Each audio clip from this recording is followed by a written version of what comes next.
চলতি বছরের আজ পর্যন্ত 260 কোটি টাকার বীমা দাবি পরিশোধ করেছে পুঁজিবাজারে তালিকাভুক্ত সোনালী লাইফ ইন্স্যুরেন্স পিএলসি।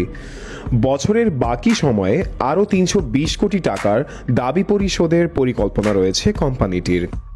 বৃহস্পতিবার 25 সেপ্টেম্বর রাজধানীর প্যান প্যাসিফিক সোনারগাঁও হোটেলে আয়োজিত প্রতিষ্ঠানের 1 যুগ পূর্তি উপলক্ষে অনুষ্ঠানে তথ্য জানান কোম্পানির ভারপ্রাপ্ত ব্যবস্থাপনা পরিচালক এমডি রফিকুল ইসলাম। অনুষ্ঠানে উপস্থিত ছিলেন কোম্পানির ভাইস চেয়ারম্যান ফৌজিয়া কামরুল তানিয়া এবং পরিচালকবৃন্দ। রফিকুল ইসলাম বলেন, চলতি বছর আমাদের আরও 320 কোটি টাকার দাবি পরিশোধ করতে হবে। ইনশাআল্লাহ আমরা সেটি করব, আমাদের সেই সক্ষমতা রয়েছে। তিনি আরও বলেন, একটি নেগেটিভ গুজবের কারণে অনেকেই বীমা খাতে আগ্রহ হারিয়েছেন, কিন্তু আমরা সোনালী লাইফ ব্যতিক্রম। বিনিয়োগকারীদের শতভাগ দাবি পরিশোধ করেই আমরা মানুষের আস্থা অর্জন করেছি।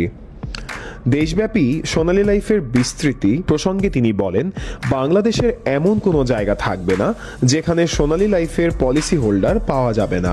আমরা দেশের প্রতিটি পরিবারে আমাদের সেবা পৌঁছে দিতে চাই। তিনি আরও যোগ করেন, আমরা মানুষের সঞ্চয়কে সুরক্ষা দিচ্ছি, তাদের ঝুঁকি নিজের কাঁধে নিচ্ছি।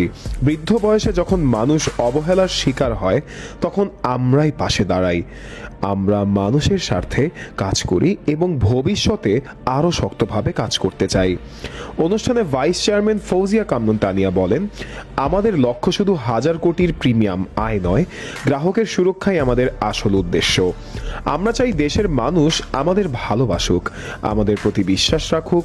এই প্রতিষ্ঠান আমার বাবার স্বপ্নের ফসল, আমরা তাই তার সেই স্বপ্ন পূরণে কাজ করছি। এ সময় পরিচালক শেখ মোহাম্মদ ড্যানিয়েল বলেন, আমার বাবা স্বপ্ন দেখতেন মাত্র 7 দিনেই বীমা দাবি পরিশোধ করা হবে। আমরা এখন সেই লক্ষ্যেই এগিয়ে যাচ্ছি। শতভাগ দাবি পরিশোধে আমরা সফল।